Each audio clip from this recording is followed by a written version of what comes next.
प्रिय उपासक उपासिकाओं,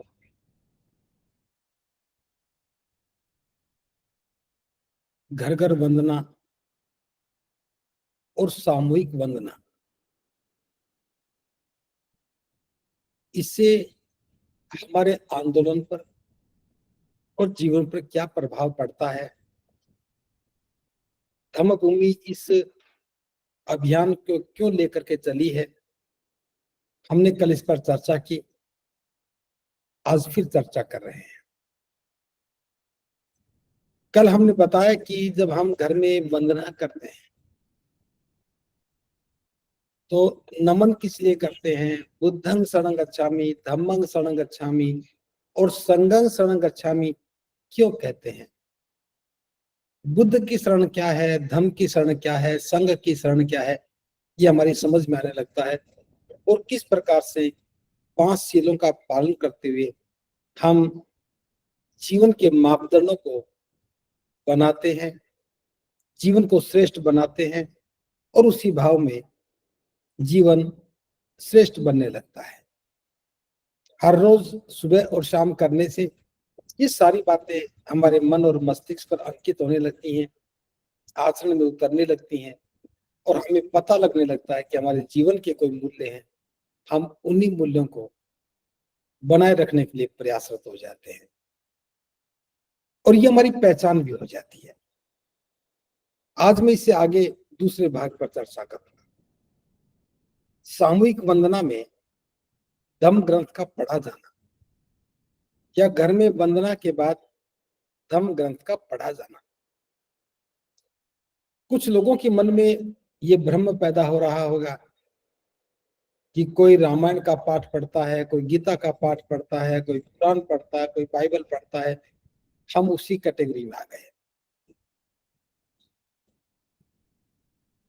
इसका मतलब ये नहीं है कि जब मैं कहता हूं कि बौद्धों को परम श्रद्धेय बाबा साहब डॉक्टर अंबेडकर द्वारा लिखित विश्व का सर्वश्रेष्ठ धम्म ग्रंथ पढ़ना चाहिए,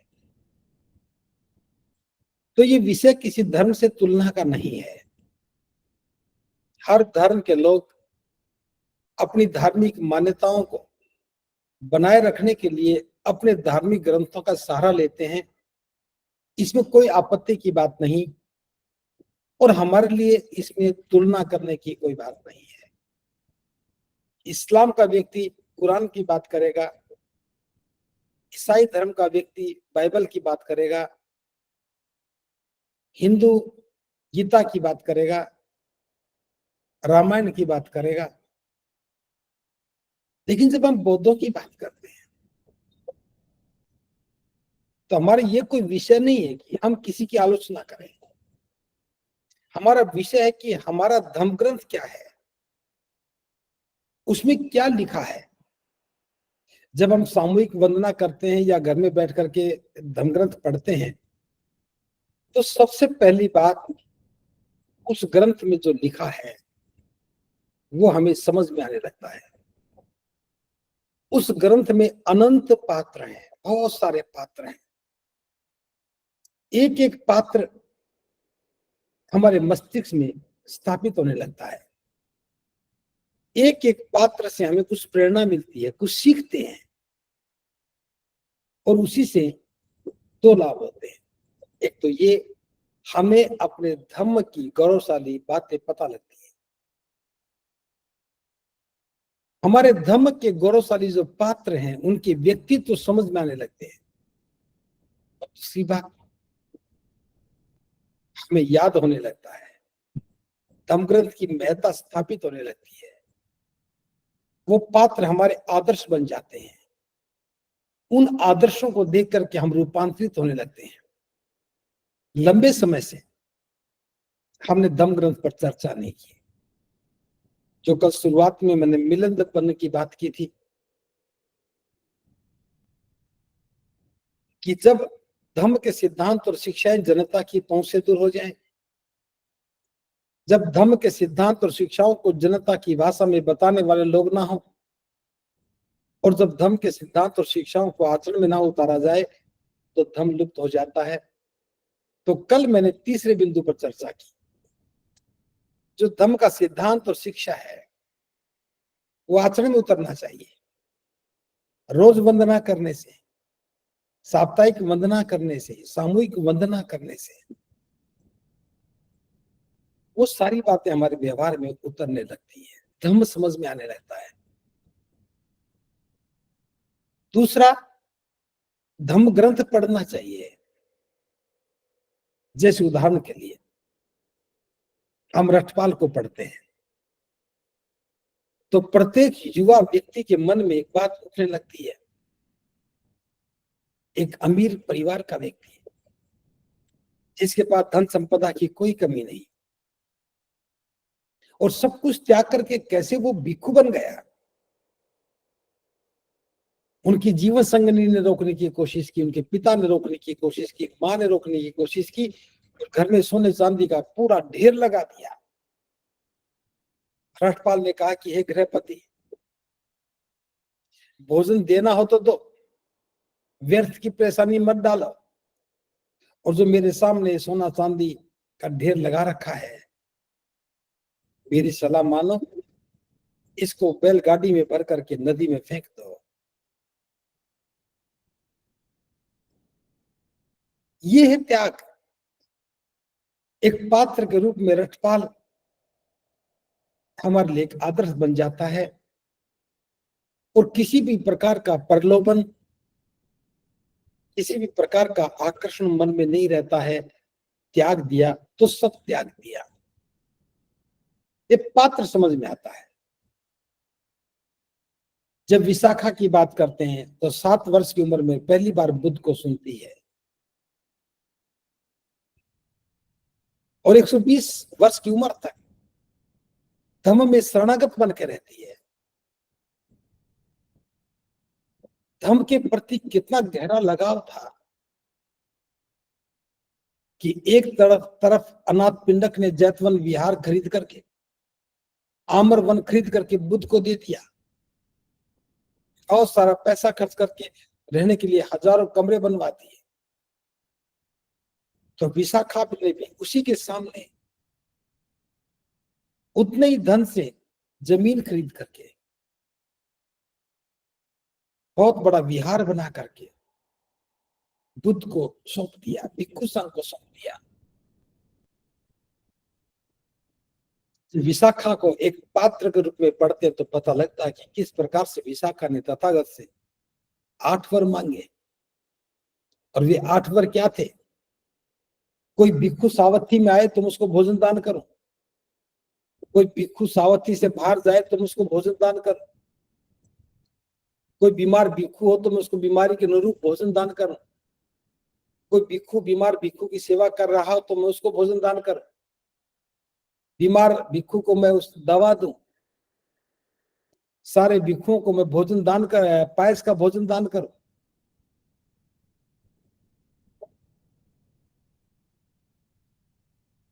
भिक्षुणियों को चीवर का दान करूं, भिक्षुणियों को नहाने का वस्त्र दान करूं। इस प्रकार से 8 वर मांगे। बुद्ध ने कहा कि विशाखे, तुम जानते हो कि तथागत बिना जाने वर नहीं देते हैं। विशाखा ने कहा कि तथागत इसमें कुछ भी गलत नहीं है। तब बुद्ध ने कहा तो पूछो, मांगो क्या मांगती हो। जब ये 8 बातें मांगी तो बुद्ध को बड़े आश्चर्य हुआ कि तुमने अपने लिए क्यों नहीं मांगा। विशाखा कहती तथागत ये मेरे लिए ही है। मैं पूरे प्रसंग पर चर्चा नहीं कर रहा हूं, लेकिन मैं आपको पढ़ने के लिए कह रहा हूं। धम्म में भिक्षुओं को नया चीवर दान देने की परंपरा विशाखा के द्वारा बुद्ध से मांगे गए वर के परिणाम स्वरूप है। पायस का भोजन बांटने की परंपरा उसको जीवंत रूप विशाखा ने दिया। आने वाले भिक्षुओं को, जाने वाले भिक्षुओं को, बीमार भिक्षु को, बीमार की सेवा करने वाले भिक्षु को भोजन दान देने की परंपरा। दानशीलता में, धम्म के आचरण में कितनी पारंगत है विशाखा। जब भी बुद्ध की देशना होती तो विशाखा बुद्ध के समीप ही छोटा आसन लेकर के बैठ जाती थी।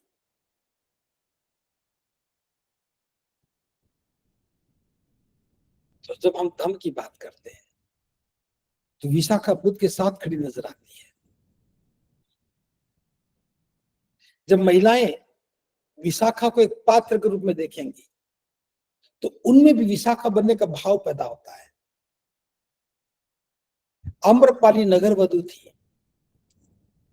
एक नगर वधु, एक नर्तकी, उसके प्रति लोगों की कैसी धारणा हो सकती है। लेकिन जब आम्रपाली ने बुद्ध को घर पर आमंत्रण दिया और बुद्ध ने कोई भेद नहीं किया, पल भर भी नहीं सोचा कि आम्रपाली तो एक नर्तकी है, आम्रपाली को नगर वधु के रूप में जाना जाता है, स्वीकार कर लिया। आम्रपाली धन्य हो गई, अपना एक बहुत बड़ा आम्रवन बुद्ध को दान कर दिया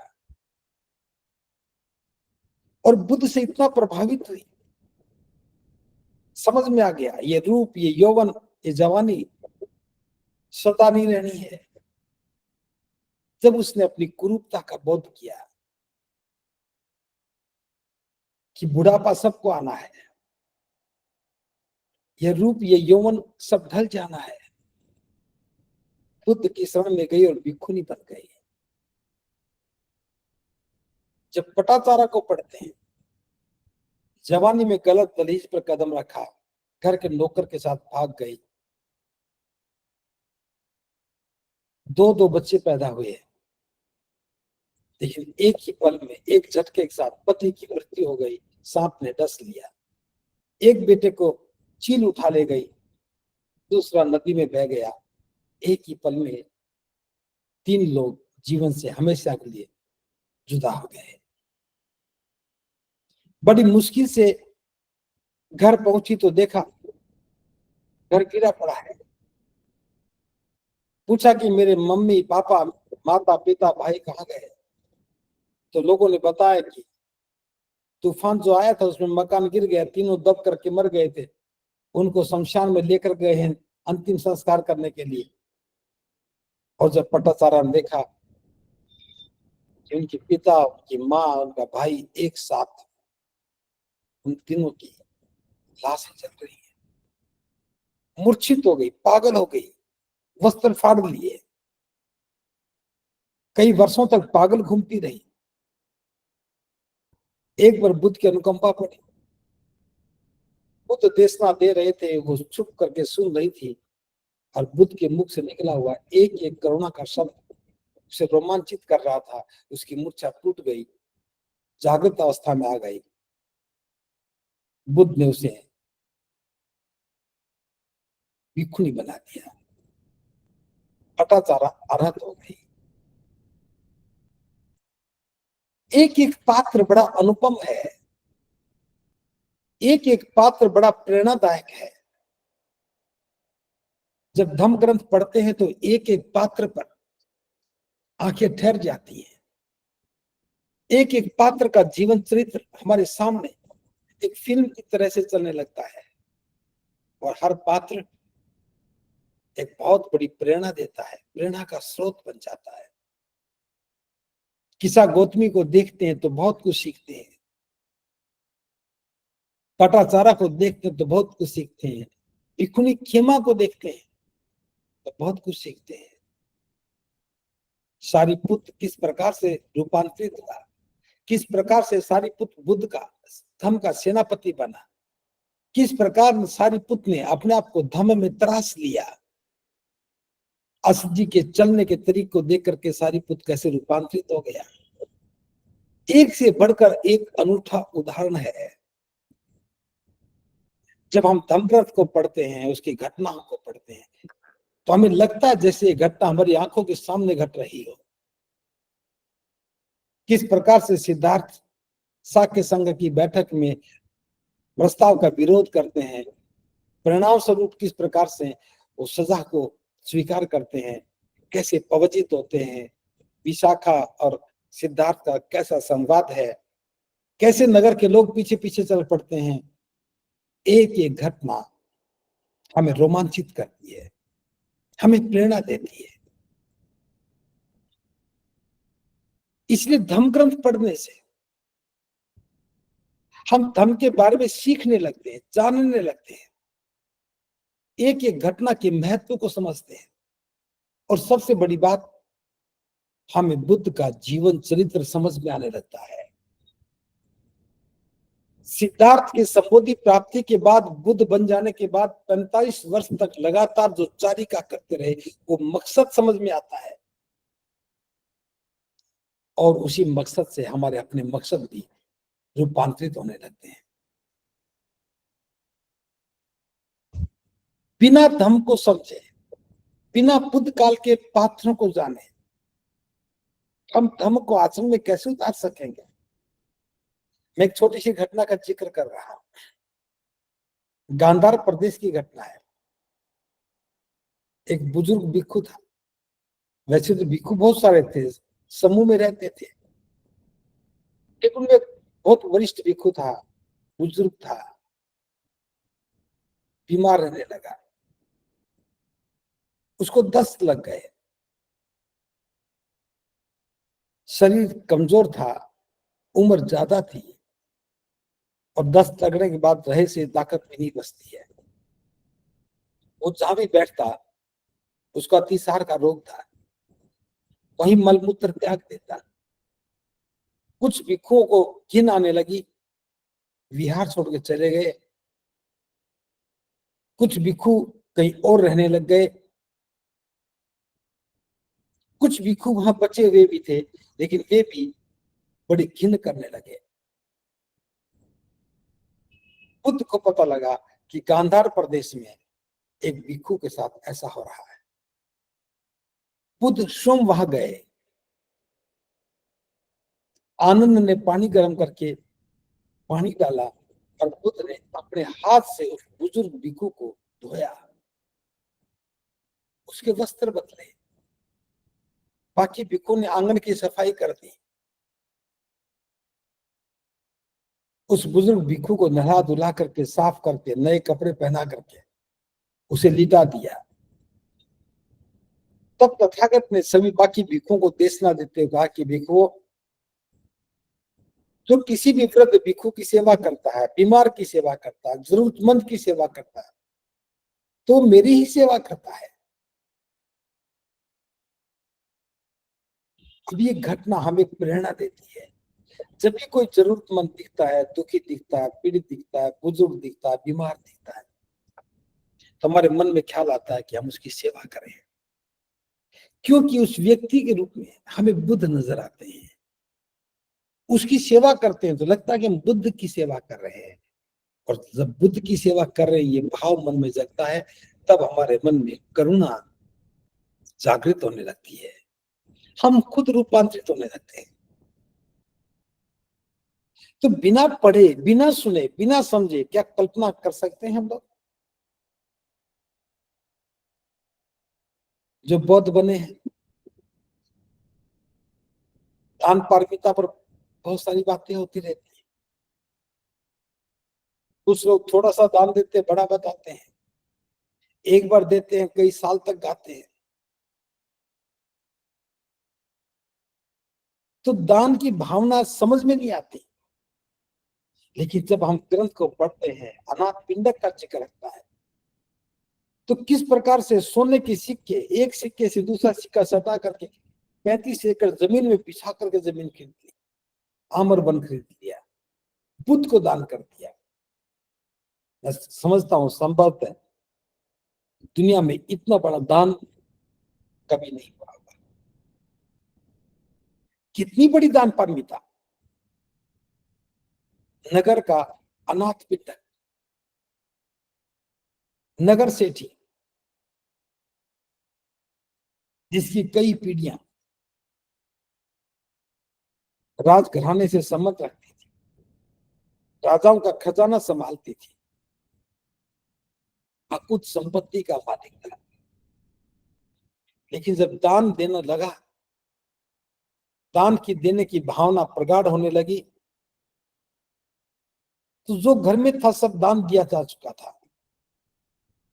और घर में जब कुछ भी नहीं बचा तो उसने अपनी दासी से, नौकरानी से कहा कि पूर्णा देखो घर में कहीं कुछ हो तो तथागत को मैं दान कर दूं, धर्म के लिए दान कर दूं। अब मेरा निकट अर्थ अंतिम समय निकट आ गया है, फिर न जाने मुझे दान देने का अवसर मिलेगा नहीं मिलेगा। पूर्णा ने कहा कि स्वामी घर में तो ऐसी कोई वस्तु ही नहीं है जो तथागत को दान दी जा सके। तो अनाथ पिंडक कहता है कि पूर्णा ऐसा करो, तुम घर के आंगन की थोड़ी सी मिट्टी निकालो और जाकर के उस बोधि वृक्ष की जड़ में डाल देना जहां तथागत बैठते हैं, और तथागत से अनुरोध करना कि तथागत अपने प्रिय शिष्य का दान स्वीकार करो, मैं आंगन की मिट्टी लेकर के आई हूं। तथागत ने जान लिया और अनाथ पिंडक का वो आखिरी दान भी स्वीकार किया। अब दान पारमिता का की पराकाष्ठा देखिए। एक वो क्षण था जब सोने के सिक्के से दूसरा सिक्का सटा करके बिछाते चले गए, करोड़ों रुपया बिछा दिया।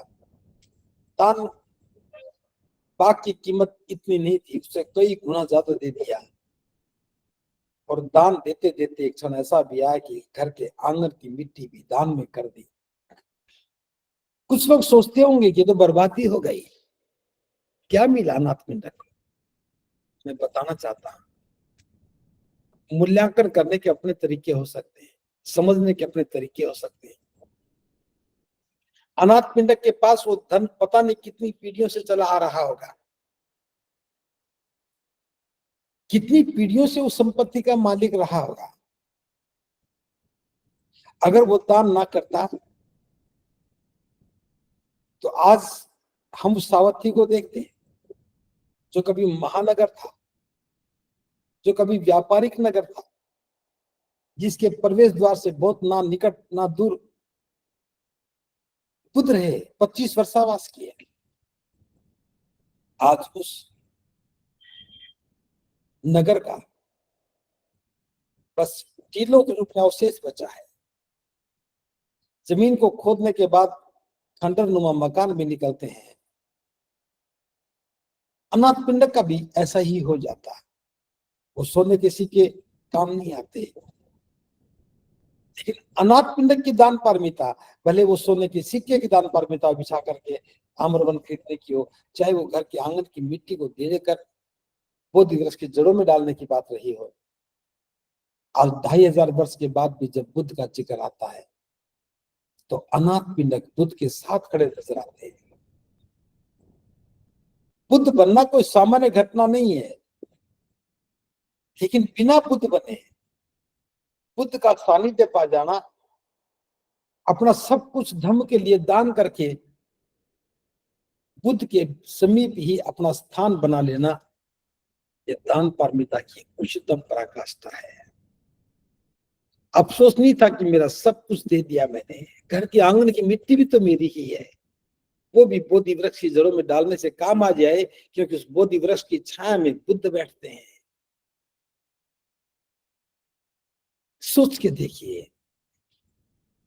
अपने शास्त्रा के प्रति कितना गहरा समर्पण है कि पूर्ण घर के आंगन की मिट्टी ले जाओ, जाकर के उस बोधि वृक्ष की जड़ों में डाल देना और तथागत से कहना कि मेरा दान स्वीकार करें। भावना देखिए, जिस बोधि वृक्ष की छांव में तथागत बैठते हैं, ध्यान साधना करते हैं, उस बोधि वृक्ष को भी पोषण मिलना चाहिए। मेरे घर के आंगन की मिट्टी से भी उस बोधि वृक्ष को कुछ पोषण मिलेगा, उसकी शीतल छाया में तथागत बैठेंगे तो मुझे खुशी होगी, मेरा कल्याण होगा।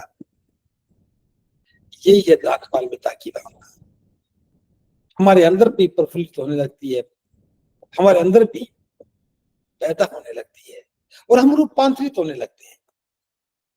तो धम्म ग्रंथ के पढ़ने से बुद्ध शासन में जो अनुपम घटनाएं घटी, जो भिन्न भिन्न प्रकार के पात्रों का वहां समावेश हुआ, भिन्न भिन्न प्रकार की घटनाओं से कुछ नया सीखने को मिलेगा, हम बहुत कुछ जानने लगेंगे। जैसे आप देखते हैं करोड़ों लोग होंगे जिन्होंने रामायण नहीं पढ़ी होगी, लेकिन गांव गांव होने वाली रामायण से रामायण के सारे पात्र जाने जा सके हैं। किसी ने रामायण नहीं पढ़ी होगी, लेकिन कथावाचकों के द्वारा कही हुई चौपाइयों से लोग उसके बारे में जान लेते हैं। अगर धम्म की बात करते हैं, बुद्ध की बात करते हैं, तो हम कैसे जानेंगे? यहाँ तो कोई बताने वाला भी नहीं है, यहाँ कोई समझाने वाला भी नहीं है, और भिक्षु ने तो इस काम को किया ही नहीं। तो बाबा साहब की जो परिसंकल्पना थी, बाबा साहब की जो सोच थी कि बौद्धों का भी एक ऐसा ग्रंथ होना चाहिए जिसको कोई भी व्यक्ति आसानी से समझ सके, आसानी से पढ़ सके, इसी भाव को रखते हुए बाबा साहब ने ग्रंथ लिखा। मैं तो कुछ घटनाओं का थोड़ा संक्षिप्त में जिक्र ही कर रहा हूं, लेकिन ये तो बहुत बड़ा विशाल भंडार है, एक एक घटना रूपांतरित करती है। मैं केवल पात्रों की बात नहीं कर रहा हूं, बुद्ध की जो देशनाएं हैं, बुद्ध की जो शिक्षाएं हैं, वो बहुत अद्भुत है। तो ये बहुत बड़ा अभियान है धम्म को समझने का, बुद्ध की पात्रता को जानने का। अब हर रोज या हर सप्ताह गांव में, शहर में, नगर में, मोहल्ले में सामूहिक वंदना होने लगे और धम्म ग्रंथ का पाठ पढ़ा जाना लगे, तो साल 2 साल के बाद आप कहेंगे कि हमारे मोहल्ले के लोग, हमारे गांव के लोग बुद्ध के बारे में बहुत कुछ जानते हैं, सभी पात्रों के परिचित हैं, सभी पात्रों की महिमा को जानते हैं, सभी पात्रों के त्याग को जानते हैं।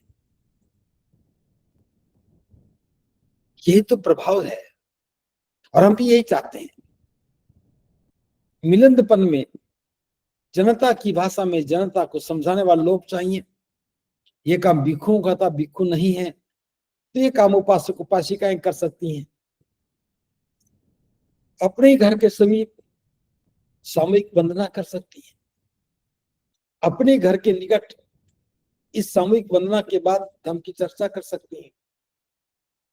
तो ये एक बहुत बड़ा आंदोलन है, पूरे देश को सुसंगठित करने का आंदोलन है, अपनी बौद्धिक विरासत को संजोने का आंदोलन है।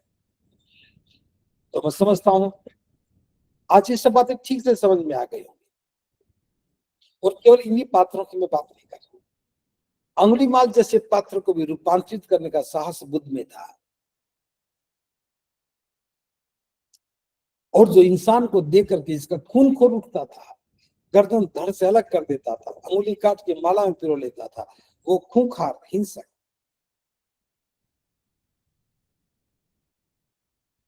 वो भी रूपांतरित हो गया, वो भी बुद्ध का शरणागत हो गया।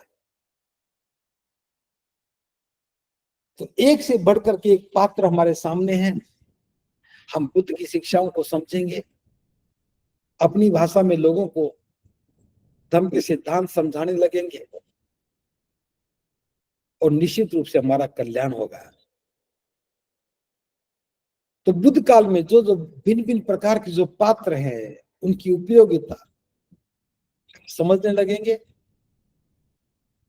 अष्टांगिक मार्ग क्या है, दान पारमिता है, इसको समझने लगेंगे, क्योंकि धम्म ग्रंथ हमारा एक बहुत बड़ा मास्टर है। अगर हमारे सामने कोई पढ़ाने वाला नहीं भी है और हम लगातार उसको पढ़ते हैं, तो भी हमें समझ में आने लगेगा कि बुद्ध के धम्म के जो पात्र हैं कितने अद्भुत हैं। तो इस प्रकार से हम सप्ताह में एक बार ही सही, सामूहिक वंदना के माध्यम से ही सही, निश्चित रूप से हम अपने धम्म के धम्म ग्रंथ को ठीक से स्थापित कर पाएंगे। मैं ज्यादा बात ना करते हुए मैं उम्मीद करता हूं कि इस विषय के दूसरे चरण के माध्यम से भी आप ठीक से समझ गए होंगे। आप सबका भला हो, सबका भला हो, सबका भला हो।